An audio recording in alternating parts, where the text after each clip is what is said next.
네, 뉴 정치본색 시작하겠습니다. 예, 오늘의 촌철살인의 논객들 장성철 공론센터 소장님, 예, 자칭 욕바지님 욕바지 나오셨고요. 예.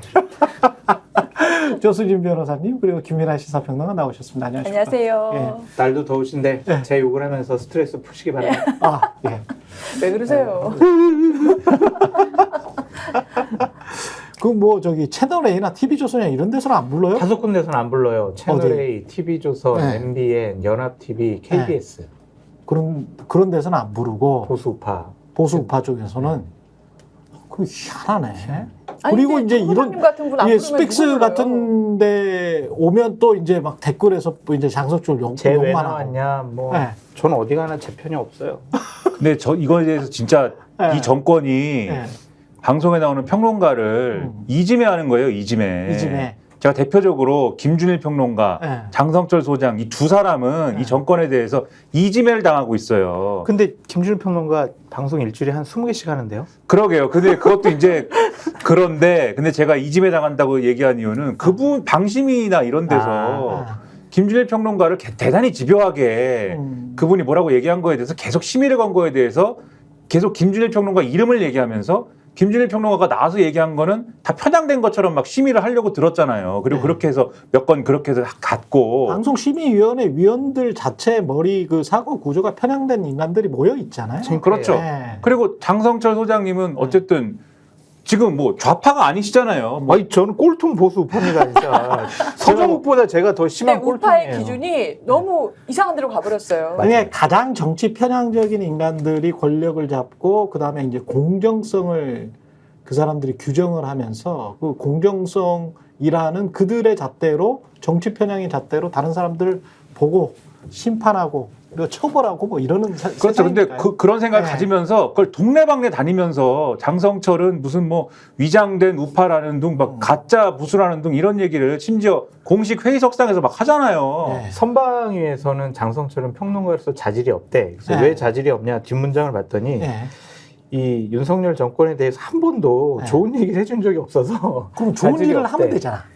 제 말이 그 말이야. 예, 좋은 일을 하면 되지. 칭찬받을 일을. 아 근데 의대 정원 이렇게 처음에 확대한다고 했을 때 엄청 칭찬 많이 해요. 찬성했지. 찬성. 예, 찬성했죠. 근데 찬성을 그러니까 그런 것들도 좀 봐야 될 것 같아요.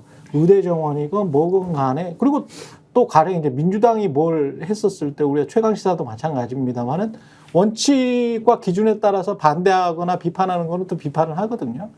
근데 이제 그거를 무조건 편들어 달라는 식으로 강압적으로 나오는 게 그게 이제 정권이 언론을 억누르고 억압하는 거죠. 그래서 그렇죠. 그걸 말을 잘 안 들으면 진행자를 교체하고 뭐 제작진까지 다 바꾸고 그렇죠. 아니면 방송사 전체를 장악하고 맞아요. 뭐 그런 지금 수순 아니었습니까? 계속 네. 그런 형태죠. 예. 그래서 그거에 대해서 마지막으로 제가 한마디만 얹자면 음.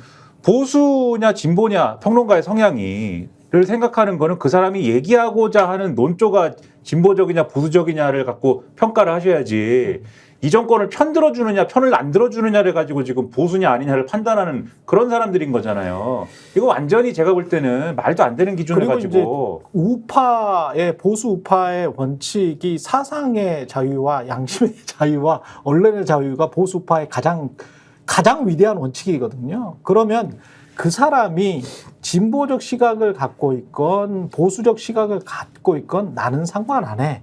왜냐하면 여기는 자유민주주의 대한민국이니까. 그럼요.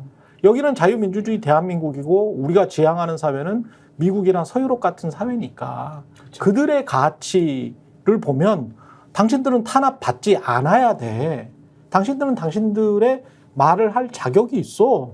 그냥 그렇게 이야기를 해. 옳은 말이야. 근데 이것저것 이제 사람들이 국민들이 그것 보고 아, 저 사람은 장성철은 말도 안 되는 이상한 소리를 하네라고 하면 국민들이 판단해서 장성철에 대한 인기도가 떨어질 거 아니에요. 그러면 장성철은 서서히 페이드아웃 되겠지. 그게 말의 시장이거든요. 말의 자유시장. 근데 기본적으로 이 정권은 보수파 정권이 아니라고 제가 오랫동안 생각을 하고 말을 해왔던 게 말의 자유시장을 용납을 안 해. 제가 그 뼛속을 넘어서 네. 세포 분열 단계부터 제가 보수적인 성향을 갖고 있었던 사람이거든요. 네. 얼마 전에 그 MBC PD 수첩하고 제가 인터뷰를 했어요. 네. 거기서 이제 뭐라고 했냐면 저는 보수파 정권이 영원히 선거에서 이겼으면 좋겠다고 생각을 해가지고 이렇게 보수파 진영 잘못된 걸 비판하는 사람이다. 영원히 이겼으면 좋겠어. 네. 아이, 그건 정상적인 보수파 진영. 그건 독재야. 아니 영원히 이기는 거는 독재지 그거는. 아니 그러니까 그 정도로 제가 잘해서 이겼으면 좋겠다. 잘해서. 근데 그런 게 아니라서 네. 참 한심하고 답답하고 네. 창피해요. 한마디로 창피해요. 예. 최상병 사건 이야기하기 전에 청문회 이야기하기 전에 지금 저 북한 조선중앙통신에서 뭐 들어왔어요? 네. 그러니까 속보가 나온 것은 네. 조선중앙통신에서 북한하고 러시아하고 이번에 그 조약을 새로 맺은 거 있지 않습니까? 네. 예. 그걸 두고 그렇죠. 오늘 아침까지의 이 신문들의 보도 내용은 이게 둘이서 맺은 내용이 뭐냐. 특히 전쟁이 나거나 뭐 자기들이 침략을 겪거나 이랬을 때 이전에 이제 북중 관계에서는 이게 북한이 예를 들면 전쟁 상태일 때는 중국이 자동 개입한다 뭐 이런 게 있는데 지금 러시아하고도 그런 형태의 조약을 맺은 거냐에 대해서 이게 조약 전문이 공개되지 않았기 때문에 추정을 하는 보도들이 많이 나왔거든요. 예. 그래서 분명히 푸틴이 뭔가 침략을 당했을 때에는 우리가 상호 지원을 하기로 했다. 이렇게 얘기를 해서 네. 그럼 상호 지원을 하는 정도는 이 자동 개입까지는 아니지 않아? 이렇게 오늘 추정하는 기사들이 많이 나왔는데 그 오늘 방금 전에 조선중앙통신이 공개를 한 이 조문 자체를 다 공개를 했어요. 조문을 공개를 한 걸 보니까 이 포괄적인 전략적 동반자 관계에 관한 조약 전문을 보도를 했는데 조약 4조에 쌍방 중 어느 일방이 개별적인 국가 또는 여러 국가들로부터 무력 침공을 받아 전쟁 상태에 처하게 되는 경우 타방은 유엔 헌장 제51조와 조선민주주의 인민공화국과 러시아 연방의 법에 준하여 지체 없이 지체 없이가 있어. 그렇죠. 자기가 보유하고 있는 모든 수단으로 군사적 및 기타 원조를 제공한다. 이렇게 돼 있어서 지체 없이가 있군요.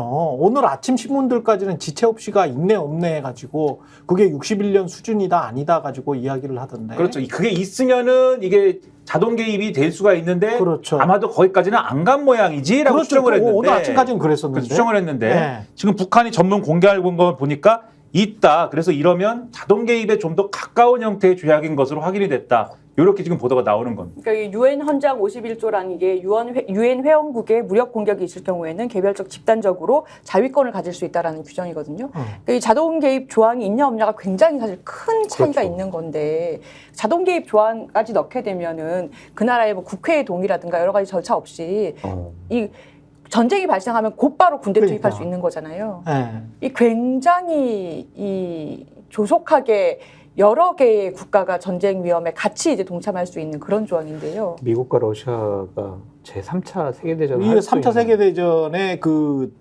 장이 한반도가 될 수도 있는 것인데 대통령실은 웃기게 이야기하더라고요. 뭐라고요? 뭐 침공을 할 가능성이 우리가 북한을 침공할 가능성은 제로니까 우리는 평화국가니까 제로기 때문에 이런 일은 일어날 수가 없다. 그러니까 자동 개입을 하든 뭐 러시아가 개입을 하든 어떻게 할 수가 없다. 그러니까 전제가 침략을 당할 경우에 자기 그렇지. 지원하는 것이다라고 이제 네. 표현을 했기 때문에 근데 이거는 말도 안 되는 변명이라고 저는 보는 게 6.25는 걔들은 북한 애들은 우리가 침략했다 그러는 거야. 그렇죠. 그렇죠. 아니 그리고 이라크에서 미국이랑 전쟁할 때도 마찬가지예요. 다 서로 간에 우리가 먼저 침공을 받았다라고 이야기를 하는 거지. 그리고 침공 받을 만한 짓을 쟤들이 했다. 그래서 우리는 어쩔 수가 없었다. 상호 간에 그렇게 이야기를 하잖아요. 그러면서 유엔에서 뭐 다투지만 그거는 표대결인 것이고 자동 개입을 했었을 때 전쟁을 했었을 때 그런 어떤 무력적인 상황은 그냥 군사 간의 협정이나 이런 걸로 그냥 이루어져 버리는 거지 뭘. 이런 상황이라면 그 대통령실의 김태호 안보실 1차장이 역사적인 죄인이 될 수도 있겠다라는 좀 생각이 들어요. 그렇지. 그러니까 미국과 일본의 일방주의적인 외교 정책을 함으로써 우리가 그동안 진보 정권이든 보수 정권이든 중국과 러시아가 정말 일방적으로 북한에 편들지 못하게 하려고 그렇죠. 상당히 좀 등거리 외교도 하고 여러 가지 좀 외교적인 수사를 통해 가지고 그냥 외교 우호 관계를 유지해 왔는데 중러를 우리 편으로 끌어왔잖아요. 근데 2년 동안 뭐 중국 뭐 러시아 뭐 이렇게 해버리니까 이 나라들도 그러면 우리는 북한과 더 밀접하게 관계를 맺어야 되겠다. 그런 생각은 당연히 했을 것 같아요. 그래서 저는 참 이러한 일들이 한반도의 전쟁 위기 이런 것들을 좀 고조시키는 거라서 대통령께서 좀 심각하게 생각을 하셨으면 좋겠어요. 이 부분에 대해서. 맞습니다. 딱 하나 이제 희망적일 수도 있는 얘기를 희망. 드리자면, 네. 예. 그러니까 이런 절망 속에 네. 딱 하나 요만큼의 뭡니까? 희망이 있다. 그게 뭡니까? 뭐냐면 러시아가 약속을 잘 안 지킨다. 그래서 그거는 있어. 네, 네. 러시아가 좀 뺀질거려가지고 네. 아르메니아하고 사실 러시아가 이런 형태의 상호 방위 조약을 가진 거의 유일한 사례였거든요, 지금까지. 그렇죠. 근데 아르메니아에서 전쟁이 났어요. 네. 근데 러시아가 군대를 안 보냈습니다. 안 보내가지고 아르메니아가 이럴 거면 우리는 러시아하고의 조약은 다 탈퇴할 거야 이렇게 막 얘기를 했는데 러시아가 콧방귀도 안 끼고 있었거든요. 그렇죠. 그래서 그런 건 있는데 근데 이게 실제로 희망을 말씀드렸지만 굳이 말씀드렸지만 이게 이제 실제 전쟁이 발발했을 때 어떻게 되느냐와는 별개로 이런 상황이 조성된 것 자체가 그렇죠. 엄청난 문제거든요. 지금 상황이. 절대 그런 일이 정확하게 있어서는 생각해요. 안 되고요. 그렇죠. 네. 전쟁 자체가 있었으면 안 되고. 아유, 이게 관리를 어떻게 잘하는가가 대통령이 평화롭게 이 나라를 지키면서 관리를 잘하는가가 문제인데 그런 것들이 조금이 아니고 많이 부족하다 그런 생각이 들고요. 최상병 청문회와 관련해서는 저는 지금 상황이 이게 다 증거가 거의 나왔던데 대통령 증거라고 하기는 그렇지만 정황은 대통령이 직권남용 한 것 아닌가. 대통령의 직권남용 혐의는 매우 뚜렷해진 것 같습니다. 예, 지금 상황은 그렇죠. 김민하 평론가는 어떻게 보세요? 그러니까 MBC 보도도 그렇고 네. 오늘 한겨레 보도도 그렇고 쭉 이제 종합을 해보면은 얼개가 다 맞춰져 버렸어. 그렇죠. 지금 네. 이제 이 박정원 대령에 대한 재판에서 나온 관계자들의 통화 기록 이런 것들을 지금 입수해서 보도를 하고 있는 거 아니겠습니까? 예. 가령 임기훈 당시 국방비서관이라든가 이런 사람들의 통화 기록을 보니까 국면마다 사실 이게 지금까지는 대통령의 어떤 경로의 상황이 저기 이제 어떤 용산의 신부에서 있었고 예. 그 대통령의 어떤 지시를 이행하기 위해서 대통령의 손발들이 막 움직였다. 여기까지는 우리가 알고 있었는데 지금 나온 보도들은 핵심이 뭐냐면 대통령이 직접 실무선까지 전화를 막 돌려가지고 뭔진 모르지만 뭔가를 얘기를 했다는 게 통화 기록이 확인이 됐다. 여기까지가 나온 거예요. 구체적으로는 이날이 8월 2일 날, 지난해 8월 2일 날, 그러니까 해병대 수사단이 이 이첩을 강행한 날이죠. 경북경찰청에다가. 그렇죠. 예. 이첩을 강행한 날에 어떤 일이 벌어졌느냐를 임기훈 국방비서관하고 박진희 군사보좌관하고 등등의 통일을 보니까 임기훈 국방비서관하고도 대통령이 몇 차례나 통화를 하고 이종섭 전 장관하고도 통화를 하고 이런 기록들이 나오더라. 요거는 목록을 제가 좀 정리를 해봤으니까요. 제가 말씀을 드릴게요. 10시 50분경에 경북경찰청으로 이첩을 합니다. 그리고 이첩했니? 라고 김계한이 박정훈에게 물어보니까 이첩했습니다. 지금 막으면 안 돼? 그러면은 직권남용입니다. 그러지 않으셨으면 좋겠습니다. 이렇게 된 게 10시 50분 11시경쯤입니다. 10시에 이미 출발을 해버렸어요. 그래서 11시경에 경북경찰청으로 이첩이 된 겁니다. 물리적으로는. 12시 7분에 대통령은 첫 통화를 이종섭과 시작해서 43분 등까지 해서 3차례 정도 하잖아요. 7분, 43분, 12시 7분, 43분. 그리고 1시 25분에 다시 임기훈 비서관과 통화를 하죠. 1시 42분에 임기훈은 국방부에 있는 유재훈 법무관리관에게 전화를 해서 2분 12초 통화를 합니다. 네. 유재훈은 바로 그 직후인 1시 51분에 경북경찰청에 전화를 해요. 사건 기록을 회수하겠다고 통보를 합니다. 자, 그러면 대통령이 박정훈이 김계한에게 보고를 하고 그게 이제 알려졌을 거 아니에요? 그러니까 그 알려진 거는 텔레그램으로 이미 나왔죠. 네. 나왔고 알려지고 난 다음에 대통령이 이종섭에게 통화를 하고 그리고 임기훈 비서관과 통화를 하고 임기훈은 유재은에게 통화를 하고 유재은은 1시 51분에 경북경찰청에 야, 그 사건 기록 공문서 함에 넣지 마. 우리가 회수할 거니까. 그렇게 통보를 하고 그 이후에 알리바이를 만들기 위해서 자기들끼리 회의를 합니다.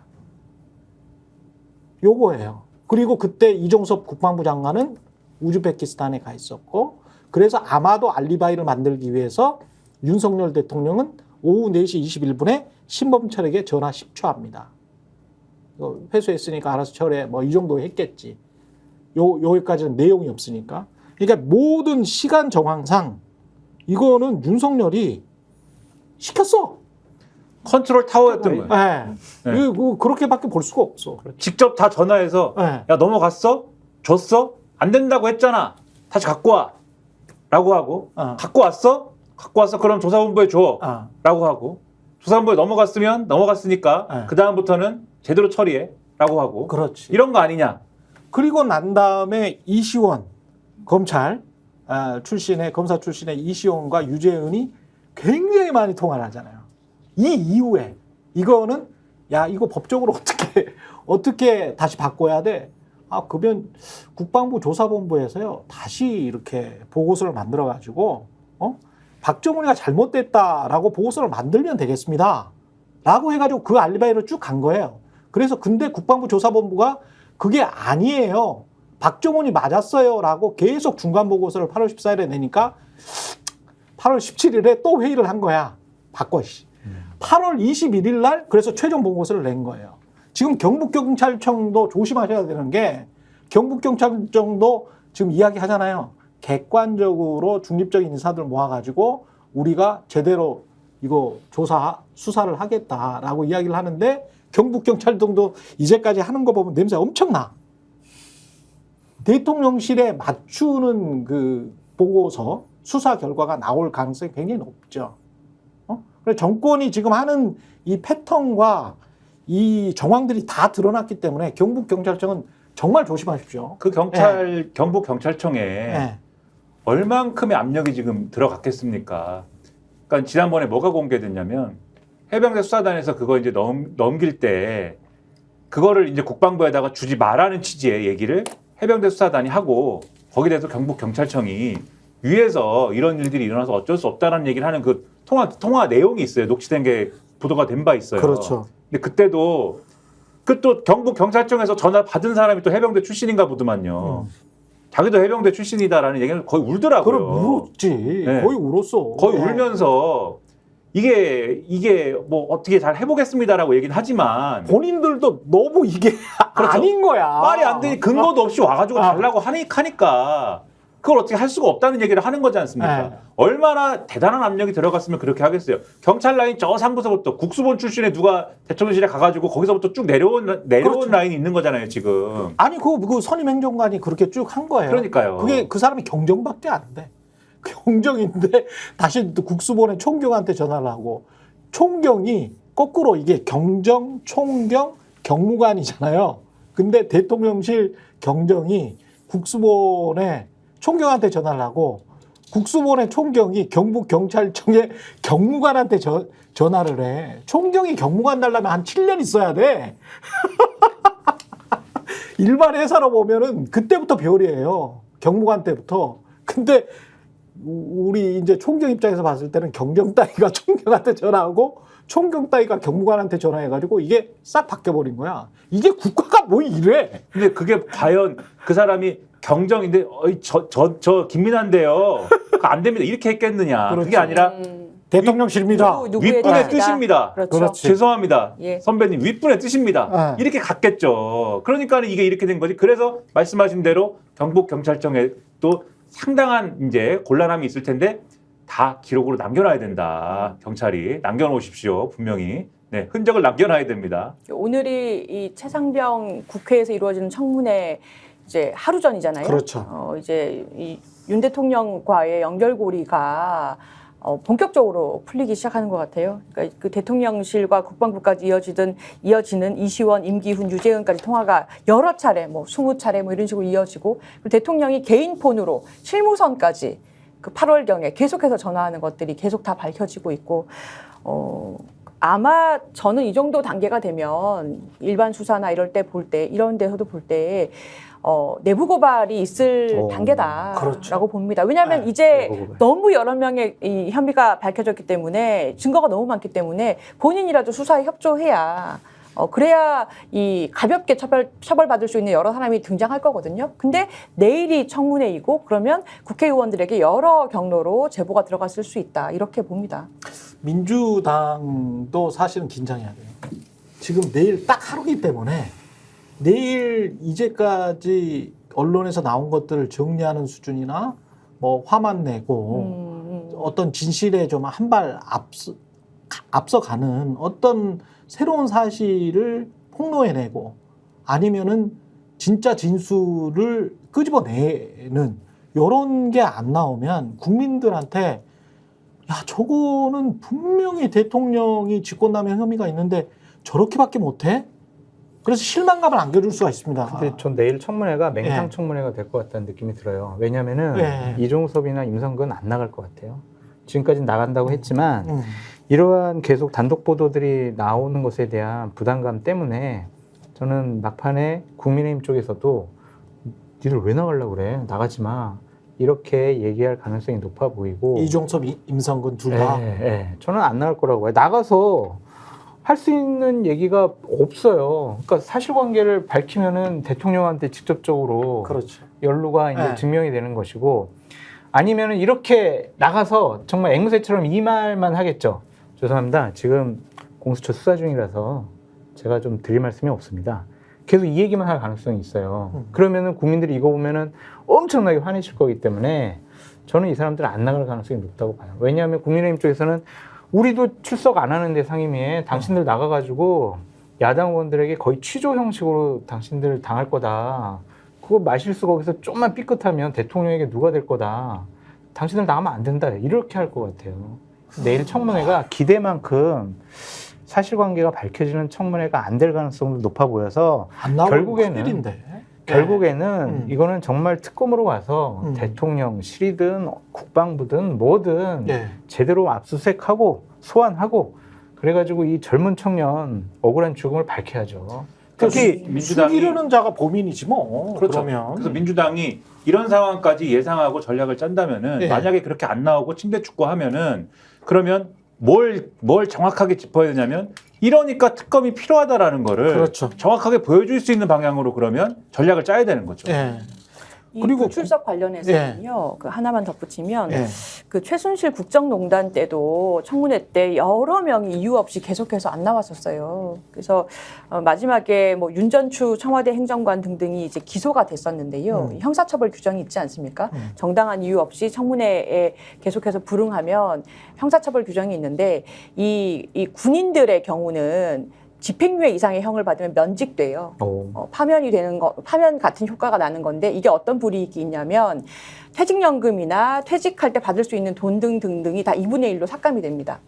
그래서 상당히 부담이 있는데 문제는 예전에 그 제가 윤전추 전 청와대 행정관 그 예를 말씀드린 게 최순실 국정농단 때 안 나왔는데 1심에서는 집행유예가 나왔단 말이에요. 예. 2심에서 벌금 1,000만 원으로 감형이 됐었어요. 그런 사례들이 그 정도 처벌을 했었다. 아마 지금 청문회에 나올까 말까를 가지고서 그거를 아마 그러니까 벌금형으로만 감형되면 그러면 별 위험은 없어요. 그래서 그걸 가지고 아마 좀 이 조율하고 있을 가능성도 있다 이런 생각은 듭니다. 당사자들은 그렇겠네. 그러면 벌금형으로 감형되기 위해서라도 협조를 먼저 해버리는 사람이 나올 수도 있는 거 아니에요? 네? 장성철 소장님. 네? 아니 그렇게 협조할 수가 있는데 그럴 수도 있지. 여태껏 상임위에서 그 출석하지 않은 증인에 대해서 고발할 때는 여야가 합의를 해서 고발을 했어요. 그러니까 최순실 그때도 당시에 새누리당 의원들도 다 참석을 했었잖아요. 그래서 얘는 정말 괘씸하다. 얘는 고발해야 된다라고 해가지고 그런 건데 지금까지 국회 상임위에서 고발 건 중에서 어느 한 당이 고발하자고 해서 고발된 적은 없어요. 이게 이제 국회법 조항에 있는 건지 아니면 관례인 건지 그건 제가 지금 확인해 보려고 하는데 네. 그래서 아마 국회법 조항에 그렇게 있으면 민주당 단독으로 불출석한 사람들을 고발하기는 쉬워 보이지가 않는다. 좀 그렇게 말씀드려요.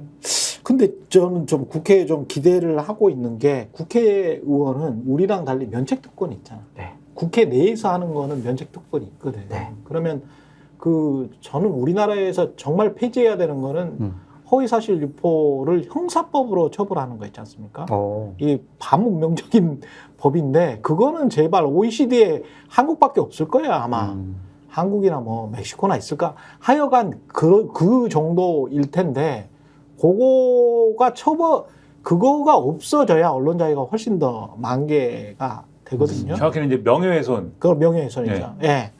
근데 이 사람들은 국회 내에서 그런 형사법으로는 이제 처벌을 받지 않잖아요.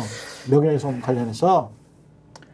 그래서 저는 좀 설득력 있는 언론도 받아쓸 수 있는 근거를 가진 가령 임성근이 네. 제 시나리오입니다. 임성근이 7월 28일 날에 임성근은 알았거든요.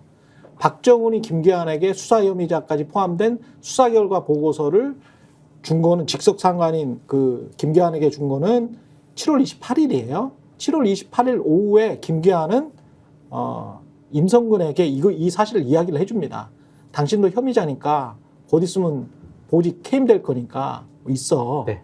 28일부터 31일 오전 한 10시경 이른바 수보회의, 수석 보좌관, 안보보좌관 회의 전까지 어떤 일, 자기와 관련된 인사와 관련된 어떤 로비가 없었으면 대통령이 야 이런 일 가지고 사단장을 잘라라는 말을 했겠느냐. 그렇죠. 여기에 좀 집중을 해주시면 네.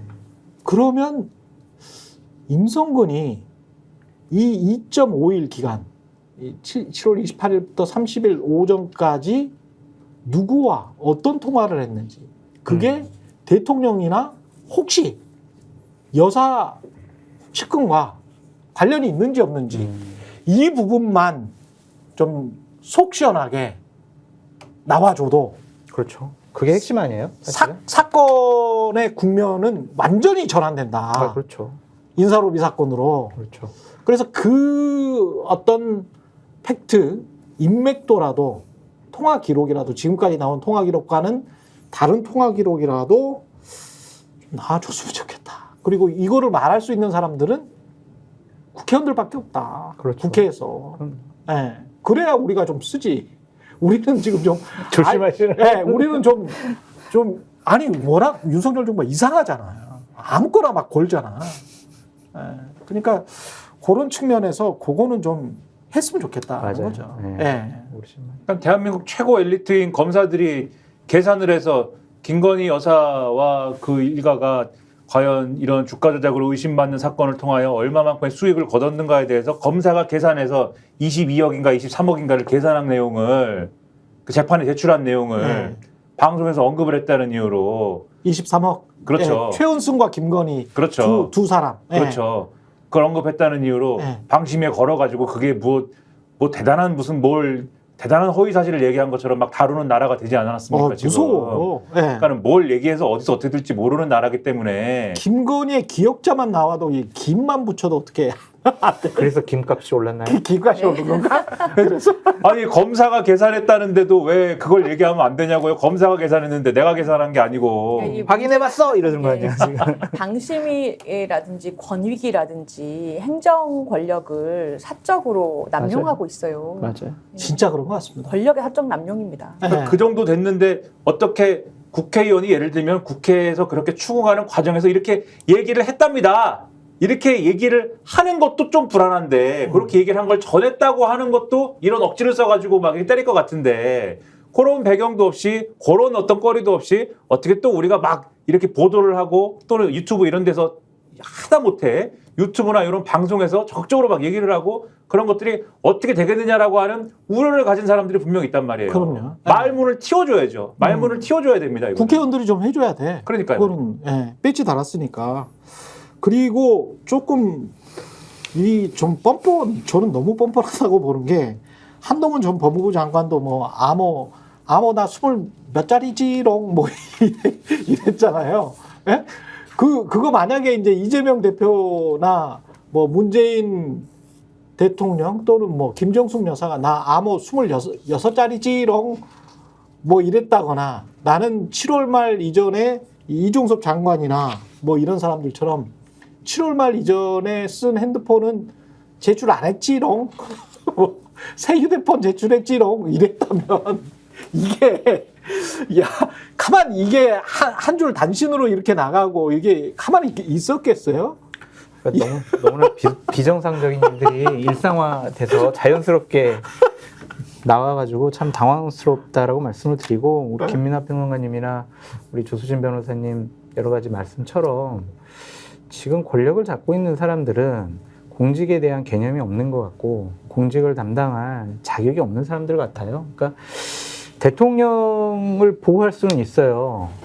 그렇다고 국민들을 향해서 거짓말을 하고 사실과 아닌 얘기들을 하고 금방 드러나잖아요. 이 수사를 통해서. 그렇죠.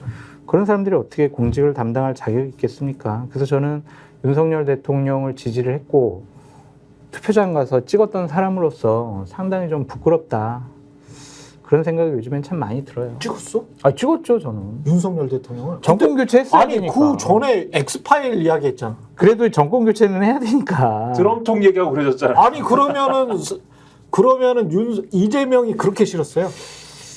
이재명이 그렇게 싫으면 심상정이라도 찍지. 그건 어떤 이념적으로 안 돼. 그러니까 보수니까 네, 보수 정권 교체를 해야 된다. 정권 교체를 해야 된다. 아니 보수가 아니잖아 지금 보니까. 이제 2년 지나 보니까 아닌 것 같아요.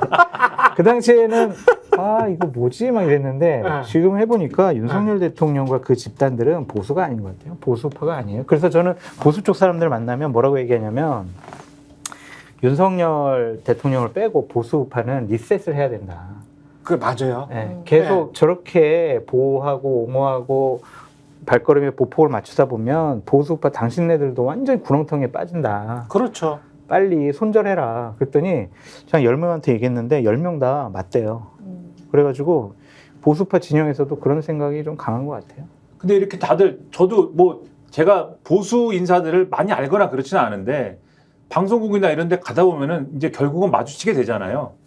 뭐 요즘에는 못 갑니다만 방송국을 안 불러서 못 갑니다만 과거에 마주쳤을 때. 네. 네. 근데 그때부터도 해서 하여튼 이런 거 저런 거 문제 아닙니다. 막 이런 얘기를 막 하거든요. 네. 그러면 또 다 맞다고 해요. 맞아요. 이 보수 분들이. 근데 중요한 거는 국민의힘이라는 당에 가가지고 당에 가서는 그러면 무슨 말씀들을 하시고 무슨 시도들을 하시는지 모르겠지만 그 당으로 표출이 되는 거는 전혀 이런 게 아니고 지금도 보세요. 무슨 전당대회를 한다고 그러고 있는데 지금 최대 쟁점이 뭡니까? 김경률은 왜 누가 추천했느냐? 김경률을 누가 아직도 그 이야기를 해? 그 어제까지 그 얘기를 한참 하고 오늘 신문에도 김경률이 김경률 추천한 사람이 누구냐? 이철규냐 한동훈이냐를 놓고 조선일보가 캐리커처를 그릴 정도로 그렸다기보다는 합성할 정도로 그런 거나 얘기하고 있잖아요, 지금. 이게 한심한 얘기나 하는 요 구도로 전당대회가 지금 치러질 것 같은데 그렇죠. 리셋이 언제 됩니까 도대체? 리셋이 언제 돼요? 걱정이 많이 돼요. 왜 제가 보수 정당까지 걱정을 해야 되는지 모르겠지만 나라의 걱정이 한 축을 됩니다. 담당을 하고 있으니까 그렇죠. 걱정은 해야죠. 그리고 권력이 그쪽으로 다 집중이 돼 있고 지금 현재 집권 권력이잖아요. 그래서 집권 권력이 네. 지금 잘해야 되는 때잖아요. 그렇죠. 처음에 북러 얘기도 했는데 지금 해야 될 현안이 얼마나 많습니까? 전 정말 진심으로 불안하고 좀 잘했으면 좋겠어요. 예. 그리고 아까 이성적으로는 그런 포인트를 좀 짚어줬으면 좋겠다 국회의원들이. 그리고 그런 사실들이 좀 나왔으면 좋겠다라는 것이고, 이 관련해서 우리 국민들이 화가 날 수 있는 포인트들이 또 있어요. 뭡니까? 아까 말씀드렸지만 네. 장관, 이종섭 전 장관, 네. 박진희 군사보좌관, 네. 군 검찰 단장 다 깡통 휴대폰을 제출했어. 야, 아, 이래도 되는 거야 진짜?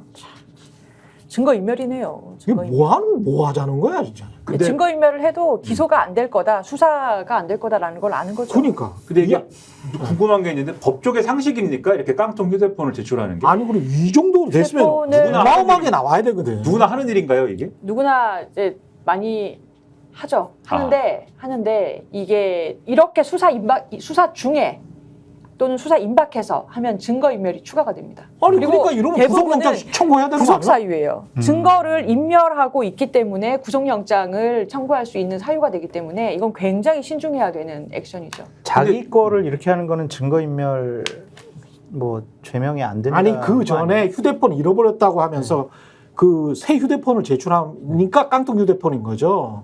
법상 그런 거 아니에요? 근데 보통은 본인들이 이 인멸하는 핸드폰에 내 공범의 증거도 다 있지 않습니까? 그렇죠. 그러니까 서로 증거인멸이 되는 거죠. 그러니까 이거는 여기서 조직적인 거지. 그렇죠. 그 점이 의심이 되는 조직적인 거야. 그 점이 의심이 되는 게 네. 각자 이렇게 있다가 아 내가 수사를 받을 것 같은데 각자 생각을 해서 그렇죠. 수사 대상이 될 것 같은데 빨리 휴대폰을 새 걸로 바꿔야겠다. 마침 애플이 좋은 휴대폰 개발했다 그러는데 이렇게 갖고 바꾼 거냐 아니면은 어느 날 한 날 한시에 모여가지고 세미나를 한 거냐 어떻게 이거를 넘어갈지에 대해서 근데 한 번에 이렇게 했다 그러면은 저 같은 이제 법을 잘 모르고 무식한 사람 입장에서는 뉴스를 보다 보면은 아니 짰나 이렇게 생각하게 되거든요. 이 깡통폰을 제출할 때 노리는 게 뭐냐면은 이 카카오톡하고 문자 메시지를 지우려는 거거든요. 그러니까 그렇지. 보통 전화 내역은 어차피 지울 수가 없어요. 그 SK텔레콤 통신 기록이 있지. 다 있기 때문에 전화 내역이 녹음되지도 않고. 근데 문자 텔레그램은 핸드폰에서 지우면은 포렌식을 해도 안 살아나는 경우가 많습니다. 텔레그램은. 그래서 보통 텔레그램 대화를 많이 쓰는 거고요. 그렇죠. 그런데 카카오톡하고 문자로 이 사람들이 주고받은 게 많다는 방증이에요. 카카오톡하고 문자는 다 지워버리더라도 이 폰을 대검의 포렌식 센터에 넣어서 포렌식을 하면 되살아나는 확률이 굉장히 높아요. 거기에 뭔가 본인들한테 결정적으로 불리한 게 많다 보니까 그거를 지우려고 그러면 그 문자는 2달만 보관이 되고 카카오톡은 본사에서 보관을 안 한다고 지금 주장을 하거든요. 네. 그렇기 때문에 이 핸드폰 자체를 한강에 던진다든가 아니면 어디에 묻어버린다든가 이 자체를 없애면 이 포렌식 할 대상이 없어지니까 감출 수 있는 거죠. 이게 조직적으로 이렇게 이루어진 거잖아요. 그럼 어떤 분이 야 내가 수사해봐서 아는데 야 휴대폰 원래 쓰던 거 좀 버리고 혹시 저 검찰에 내라 그러면 저 깡통폰 내 라고 누군가 지시하지 않아요? 여보세요? 난 저기 윤석열 정권의 핵심 관계자인데. 안 돼.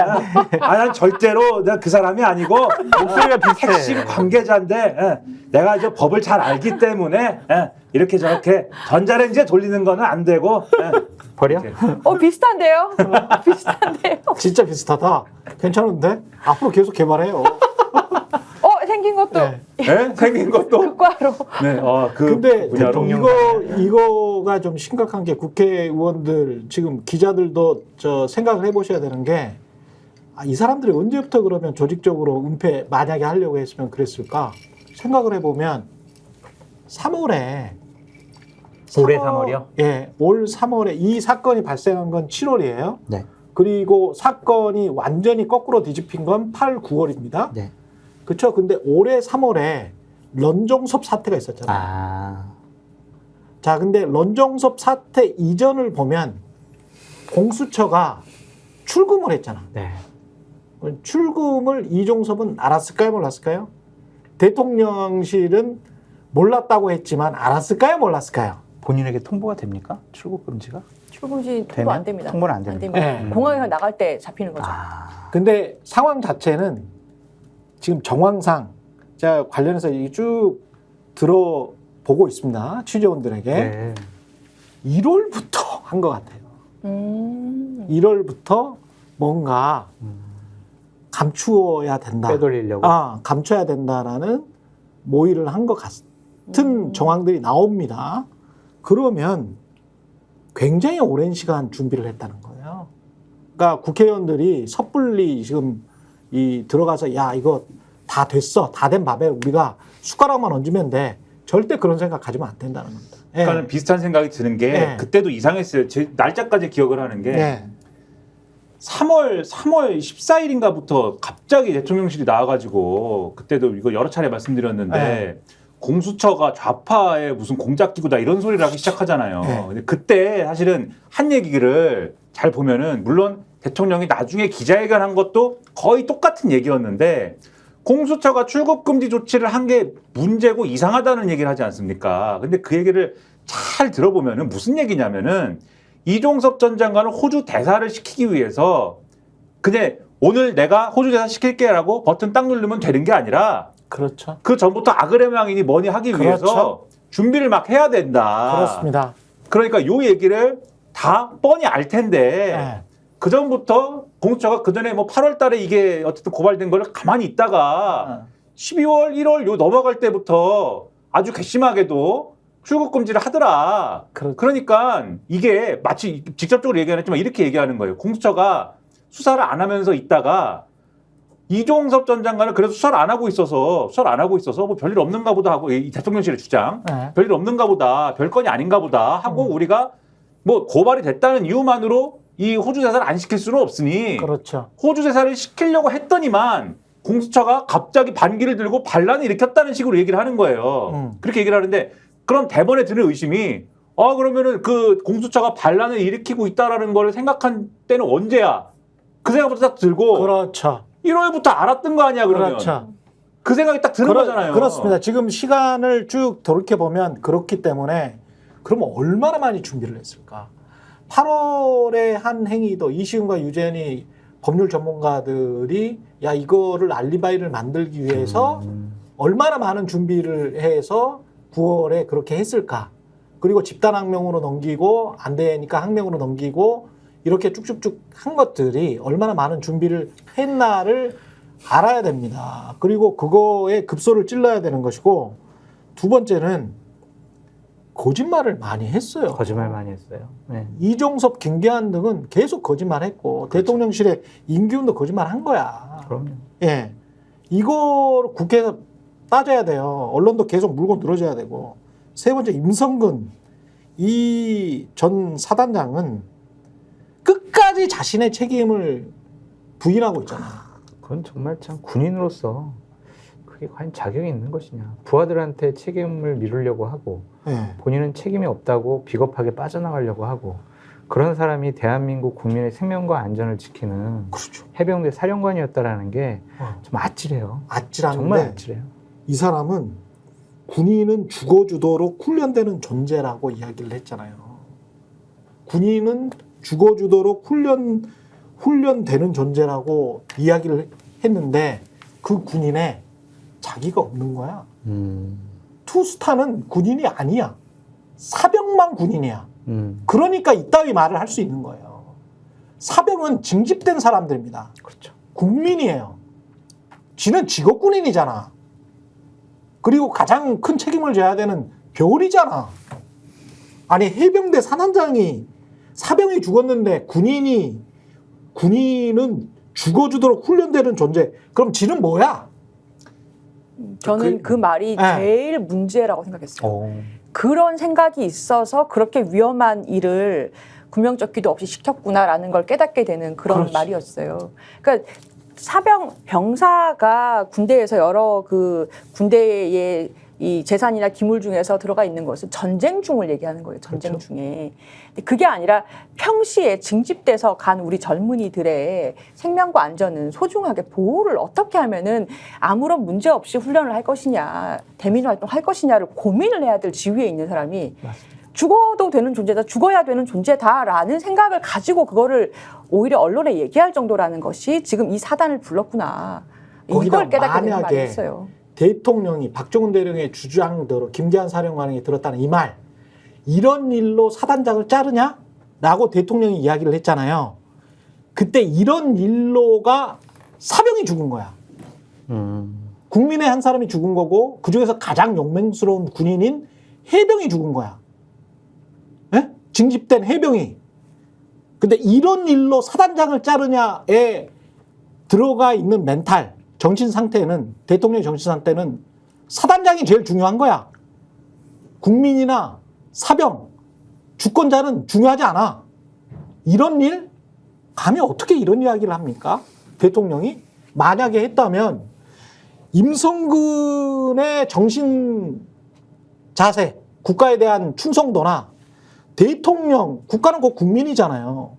대통령의 국가, 국민에 대한 존경심이 똑같다는 이야기예요. 만약에 이자들이 이런 식의 멘탈을 계속 가지고 이 나라를 운영한다면 국민은 수단화되는 수밖에 없는 거예요. 그렇죠. 아까 뭐 장 부장님이 말씀하셨듯이 정말 군인답지 않은 게 뭐냐에 대해서, 그러니까 군인은 뭐 죽어주기 위해서 훈련되는 그런 존재가 아니고, 굳이 얘기를 하자면은 제 생각에는 책임을 다른 어떤 뭐 공직자라든가 이런 부분들도 있지만 책임감을 더 강하게 가져야 되는 존재다. 이렇게 말할 수는 있을지 몰라요. 나라를 지켜야 되기 때문에. 전쟁 상황에서 군인이 책임감을 가지지 않으면 큰일 난다. 뭐 이렇게 얘기할 수 있겠죠. 그리고 평시에도 군인이 하는 어떤 일에 대해서 책임감을 더 크게 가지지 않으면 안 된다. 이런 얘기를 할 수 있을지 모르겠는데 바로 그 점에서 그러면 가장 책임감이 없어서 가장 군인답지 않은 사람은 여기서 이 모든 얘기에서 누구냐라고 했을 때는 첫째 그 사단장인 거고 둘째 군 통수권자인 거예요. 지금 상황은. 그렇죠. 근데 그거에 대해서 지금 말씀하신 이런 얘기나 하면서 빠져나가는 사람들을 이 정권은 계속해서 이 감싸고 있고 여당 사람들은 그거를 붙들고 한마디 말도 못하면서 침대 축구 하고 있는 게 지금 우리 정치의 수준이라는 겁니다. 저도 91년도에 이제 군대를 갔다 왔는데 그때 군대 입대를 나랑 했던- 똑같네. 아 그래요? 91년 몇 월이에요? 11월. 11월, 네. 7월. 제가 더 군번이 빠릅니다. 네. 어떻게 91년. 선임 아직 안 태어나신 거 아니에요? 91년에 태어났죠. 저 82년에 태어났는데 왜 그랬습니까? 그때 제가 선임이네. 그때 생각은 이랬어요. 정말 나는 군대 입대를 하면서 네. 우리나라가 침공을 당하고 전쟁이 나면 나는 우리 가족, 네. 대한민국 국민들의 생명과 안전, 대한민국을 지키기 위해서 나는 내 목숨을 걸고 싸워야겠다. 싸울 수밖에 없다. 그런 생각을 가져요. 그렇지 않아요? 그렇죠. 군인들? 그렇죠.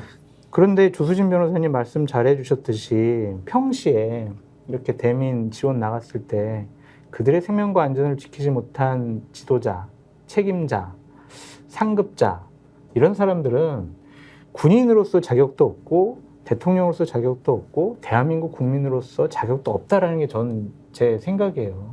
진짜 이게 보수의 이슈라니까. 그럼요.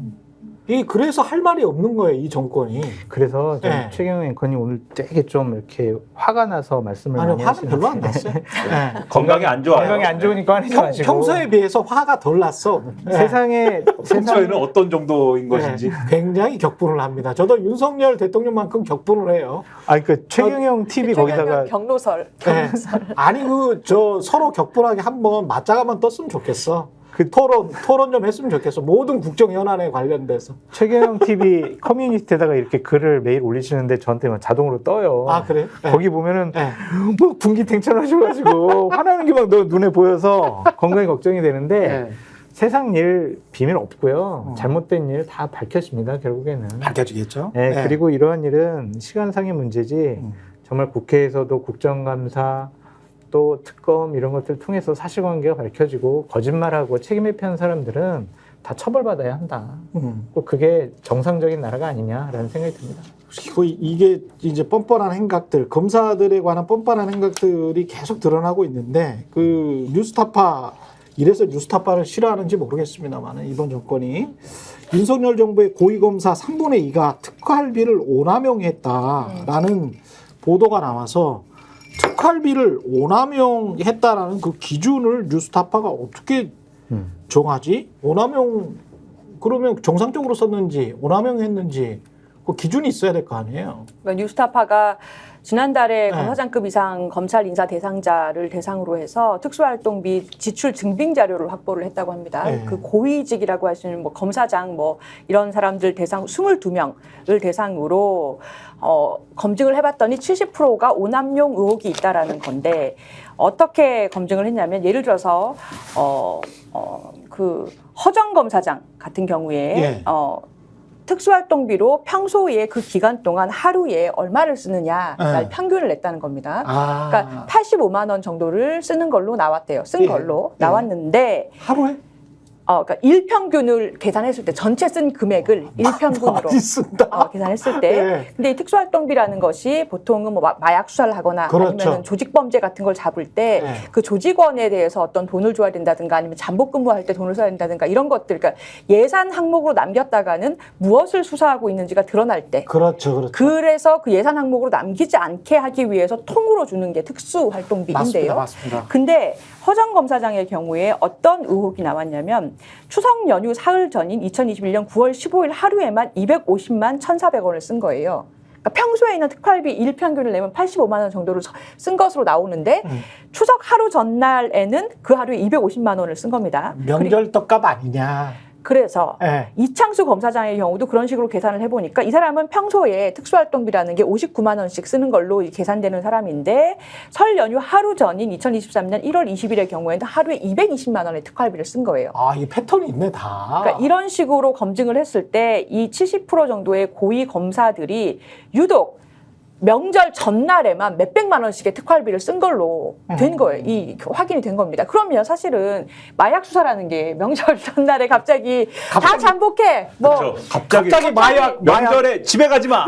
고향 내려가지 마. 우리는 마약 수사할 거야. 야, 같이 그 과천에서 고기나 먹자. 네, 그래서 고깃집을 수사해. 이게 수사비라고 보기가 어렵고 네. 명절 떡값으로 부하들에게 나눠줬다. 이렇게밖에 볼 수 없다라는 정황을 하나 한 것이고 세 가지인데 네. 하나는 특수활동비 나눠먹기식으로 나눠먹기. 그러니까 그 한 해의 특수활동비 불용액을 영원으로 만들기 위해서 서로 나눠 쓴 듯한 정황이 있고 세 번째로는 12월 연말에 특수활동비를 많이 쓰는 거예요. 그때 마약 그래도 범죄자들이 활개를 치는 기간이야. 연말이야. 올 한 해 마무리하기 위해서 빨리 마약 집에 가지 하자. 말고 마약 수사해 빨리. 그러니까 그럼 이게 수사에 쓴 거냐 아니면 검사들이 나눠 쓴 거냐 예. 굉장히 의혹이 있다. 수사가 어떻게 이렇게 명절 전에 하고 연말에 연말에 그렇게 하고. 몰릴 수가 있냐. 그러네요. 이거를 이제 뉴스타파가 보도를 한 겁니다. 예. 오남용 의혹. 예. 근데 이제 저는 이게 오남용이라고 우리가 보도를 했지만 이게 전례와 갈래인 것 같아요. 그러니까 보수 정권, 진보 정권 가리지 않고 이 특활비는 이렇게 썼던 것 같아요. 그리고 맞아. 국회 술 먹고 대변 봤대잖아. 너무 술을 먹어가지고. 국회에서도 특활비가 있었는데 하도 특활비 문제가 돼가지고 그때 박근혜 정권 말기에 아마 특활비가 없어졌을 거예요. 국회는. 그때 국회 특활비를 어떻게 사용을 했냐면 똑같아요. 홍준표 의원 본인이 직접 실토해버렸잖아요. 마누라한테 갖다 줬다고. 그거는 좀 너무 심했고 보통 이제 명절 때 모아놨다가 명절 때 이렇게 다 나눠주더라고요. 의원들한테도 나눠주고 보좌관들한테도 나눠주고. 보좌관들은 안 줘요. 의원분들은 이렇게. 그래요? 네. 저희는 또 명절 보너스가 나오니까 그걸 아시니까 안 주는데 그러니까 이거 누구한테 주냐면은 막 원내대표라면 원내대표 특활비가 나오잖아요. 그럼 원내 부대표들한테도 주고 명절 때. 국회의원들끼리. 네, 국회의원한테는 특활비가 없어요. 국회의장, 뭐 부의장, 원내대표 이런 분들이 특활비가 나오거든요, 공식적으로. 그 검찰하고 똑같구나. 똑같아요. 근데 이제 지금은 다 없어졌어요. 홍준표 의원이 얘기한 것도 그 당시에 원내대표와 그렇죠. 관련된 특수활동 네. 얘기였어요. 그래서 저는 이런 특활비 같은 경우에는 지출 증빙 자료를 이런 쪽지를 줘요. 그래서 몇 월 며칠날 뭐 했었냐 자기가 이렇게 기록을 하는 거거든요. 이거는 명확한 증빙 자료가 될 수가 없지. 그래서 저는 국회 때부터 무슨 얘기를 했냐면 국가의 책임이 이렇게 낭비되는 거는 말이 안 되니까 특활비 없애고 업무 추진비 형태로 다 지급을 해라. 그렇지. 그러면 카드를 주거든요. 그러면 증빙이 확실하게 되거든요. 그렇죠. 엄한 데 가서 못 쓰고. 그렇죠. 그런데 이거를 검찰이나 국정원은 좀 특수하니까 수사도 해야 되고 대공 뭐 여러 가지 해야 되니까 이렇게 현금으로 주는데 이것은 없애는 게 맞는 것 같아요. 그리고 이제 검사들이 언론 그 탐사보도나 이런 거를 위축시키기 위해서 언론도 문제가 있고요. 검찰도 자꾸 그 이야기 하잖아요. 몰카 취재를 해가지고 정당한 취재가 아닌 방식으로 이렇게 한 거는 뭐 저널리즘 윤리에 위반된다. 그 저널리즘 윤리와 관련해서는 제가 할 말이 많지만 하지 않고 똑같이 특수활동비도 일종의 윤리 위반인 행태를 하는 거야. 쉽게 말해서 이제 범죄 조직에 가서 뭐 같이 술을 먹고 그러면서 침투를 하고 뭐 그러면서 거악을 무찌르기 위해서 뭔가를 하는 거거든. 그러니까 기자들이 말하는 몰카하고 똑같은 짓을 하는 거예요. 특수활동비의 목적 자체가 그래. 목적 자체가 원래 정상적으로 쓰이는 특수활동비는 야 이거를 업무 추진비로 쓰기는 부끄러워. 하는 게 특수활동비야. 왜냐하면 그렇죠. 제가 탐사보도TV에 있으면서 특수활동비를 언더커버다 이런 거죠. 언더커버예요. 특수활동비를 많이 써봤기 때문에. 영어를 제가 지금 네. 그런 거죠. 네. 그런 건데 그것도 정상적으로 운행이 되려면 KBS 같은 경우도 그런 거에 관련된 많은 어떤 국회 감시나 이런 게 있기 때문에 나중에는 어떻게 바꿨냐면요. 지금 말씀하신 것처럼 업무 추진비로 바꿨어. 네, 그게 맞아요. 업무 추진비로 바꾸고 어쩔 수 없이 어떤 그 판단 때문에 어떤 취재 때문에 그 아주 고급 술집에 가야 된다. 기자가 누군가를 만나야 되는데 그 사람을 어디 장소에서 만나야 된다. 다 결제를 받습니다. 사전에. 그렇죠. 사전에 다 결제를 받고 그래서 어느 정도의 돈이 나올 것 같다라는 거를 사전 결제를 받고 법인카드를 씁니다. 그렇게 이제 그렇게 해야 돼요. 투명한 이상하게 바뀌었거든요. 그게 바뀐 지가 뭐 한 20년이 전인데 오, KBS는요? 지금도 이렇게 운영되는지는 모르겠습니다만 국회나 검찰이 아직도 이러고 있다는 아니, 거는 국회는 바꿨어요. 없어요. 국회는 없어요. 네, 검찰이 아직도 이러고 있다는 건 좀 문제가 많은 그러니까 거지. 위장 취재도 네. 위장 취재도 지금 말씀하신 것처럼 위장 취재에 대해서 무조건 다 심지어 뭐 독소독과 얘기를 하는데 네. 독소독과는 법이고 위장 취재에 관련돼서는 네. 저널리즘에서는 케이스 바이 케이로 판단하는 거죠. 그렇죠. 그럴 만한 사안이면 그렇죠. 그럴 만한 사안이면 그렇게 할 수 있는 거고 그럴 만한 사안이 아닌데 이게 무슨 다른 목적이 있어갖고 했다라면은 네. 그건 저널리즘의 어떤 윤리에 위반되는 것이죠. 그렇죠. 그렇게 판단하는 건데 그래서 결국은 그 판단을 하기 위해서 이게 맞는 건지 틀리는 것을 판단하기 위해서 저널리즘 내에 장치가 있거나 그렇죠. 만약에 미비하다면 그 장치를 갖추자고 얘기를 한단 말입니다. 지금 KBS 같은 경우에는 제가 알기로는 그 굉장히 철저해요. 네. 이 돈 문제와 관련돼서는 돈문제와 관련해서 굉장히 철저합니다. 돈과 관련해서 네. KBS 기자들이 굉장히 네. 골치가 아파요. KBS 네. 기자들은. 네. 근데 이제 다른 언론사 같은 경우 그 미비한 경우도 있겠죠. 어느 언론사는. 하지만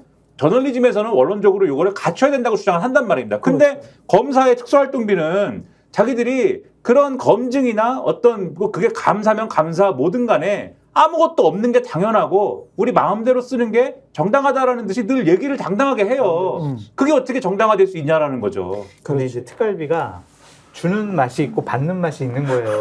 그러니까 보통 어떻게 주냐면은 아니 그러니까 사례를 말씀드릴게요. 그래요. 그러니까 그게 알았어요. 옳다는 게 아니라 줄 때 기분이 좋겠죠. 줄 때는. 그 충성을 이끌어내는 효과적인 수단인 거예요. 정치구나. 그렇죠. 그러니까 예를 들면 지검장이 딱 네. 이제 후배 검사들 딱 데리고 회식을 한번 하러 가요. 네. 딱 먹고 어느 정도 좀 술이 취했을 때 네. 아이 동생들 저 고생 많지? 명절도 되고 했는데 이거 떡값이나 해 하면서 저기 그거 좀 가져와봐. 딱 해가지고 봉투를 갖다 주면은 하나씩 이렇게 주면은 충성 막 이러는 거죠. 이렇게. 근데 그런 거는 자기 돈으로 해야 되는 거 아닙니까? 자기 돈으로 해야죠. 그러니까요. 특갈비를 없애야 된다니까요. 제 예, 말은. 특갈비를 그러니까요. 없애야 되고 그게 이제 국가 세금, 우리 국민 세금으로 하는 거잖아요. 지들이 생색 다 내요. 이게 기자들, 언론사들이 한참 부패했을 때는 기업인이나 업자들한테 스폰서를 받은 부장들이나 데스크들이 있어요. 그래가지고 어디에다가 어디 식당에 돈을 어떤 업자가 파킹을 해놔. 그러면 그 부서에 있는 직원들이 그 맞죠. 식당에서 뭐 삼겹살 먹고 다 먹습니다. 네, 다 먹고 그냥 가요. 그러면 장부에 기록만 해. 맞아. 근데 그거를 결제하는 사람은 업자야. 근데 그 업자는 부장과 또는 데스크와 국장과 친해. 그럼 나중에 이 업자가 뭔가 걸렸을 때랄지 아니면 업계에서 뭔 일이 있을 때 그게 기사에 영향을 미치거든요. 그렇죠. 근데 그런 관행들이 뭐 한 10여 년 전에는 또 있었어요. 그걸 또 그렇게 잘하는 사람들이 유능한 부장이었어. 회식도 시켜주고 네. 용돈도 좀 챙겨주고. 근데 막. 지금도 그 검사들이 그렇게 하고 있다는 거야 지금. 지금도 있을 거예요. 언론계에 있을 거고 있긴 있을 거고 그렇죠. 심지어는 김만배 이거는 같은 사람들이 그런 그렇죠. 사람들이죠. 사실. 지금 말씀하신 사례는 적어도 달아놓은 거잖아요. 다 달아놓은 부르는 경우 있어요. 여기 먹었는데 어디 그렇죠. 오셔가지고 결제해 주세요. 이렇게 부르는 경우 있다고 와가지고 결제하잖아요. 부르는 경우는 너무 쪽팔리고. 근데 이런 인간들이 있습니다. 있는데 제가 말씀드리려는 거는 네. 이러면 안 된다라는 게 저널리즘에서는 합의가 돼 있어요. 그렇죠, 이러면 그렇죠. 큰일 난다고들 생각하는데 그렇죠. 지금 과연 그런 거냐? 검사라든지 이런 사람들 요 구조에서는 그런 거냐? 국민 세금을 그런 식으로 써버린다는 거잖아. 업자한테 돈 받는 것처럼. 예전에 네. 법원 공무원들이 이 부끄러운 얘기입니다만은 몇십 년 전 얘기예요. 변호사들이 서류 접수하고 이럴 때 속행비 쪽으로 속행비가 있어요. 서류를 하나 받을 때마다 돈을 받는 관행이 있는 곳이 있었다고 저는 알고 있습니다. 그러니까 이제 공무원분들이 월급이 워낙 박봉이니까 근데 그걸 특정 한 명이 받는 게 아니에요. 접수대에 있는 공무원이 조직적으로 받고 나눠 쓰는 거예요. 나눠서 뭐 보너스처럼 다 나눠 쓰는 모아서. 관행이 있었는데 그 결국에는 그럼 변호사 사무실과 법원 공무원의 결탁이 되는 거죠. 좀 더 빨리 그러니까 일반 국민들이 접수하신 변호사 없는 사람이 접수한 소장은 늦게 판사 책상에 올라가고 그 변호사들이 접수한 건 더 빨리 올라가는 접수 번호가 해치게 되는 효과가 있는 거예요. 근데 그거는 몇십 년 전 얘기고요. 우리 사회에 그런 것들이 있었던 시절이 있었지만 다 없어졌지 않습니까? 거기다 이 법조계에도 그런데 아무 데도 없어요. 이제 그러다가 큰일 나고요. 그런데 검사들은 본인들이 뭔데 특수활동비를 그 특수한 수사를 하라고 예산으로 해놓은 거를 이런 식으로 대놓고 연말에 몰아쓰고 무슨 명절 전날에 떡값으로 쓴 게 뻔해 보이게 쓰냐는 겁니다. 참 가장 정치적이고 가장 변하지 않고 가장 구리고 가장 부패한 집단이 한국 사회를 좌지우지하고 있는 것 같습니다. 해체해버리세요. 해체. 권익이랑 같이. 권익이랑 검찰 네. 해체해버려. 장성철 공론센터 소장님, 예, 권익이 다 해체해버리라고 다 해체해버려. 주장하는 보수 장성철 공론센터 소장님과 조수진 변호사 그리고 김민하 시사평론가였습니다. 고맙습니다. 감사합니다. 예, 정치본색 구독과 좋아요 부탁드리고 저희는 내일 오전 10시 50분에 돌아오겠습니다. 고맙습니다. 저희가 얘기할 때 오셔가지고 라이브로 관전하시기 바랍니다. 반드시 주변 사람들 데리고 오시기 바랍니다. 구독, 좋아요, 알림 설정 해주시기 바랍니다. 좀 살려주십시오, 저 좀.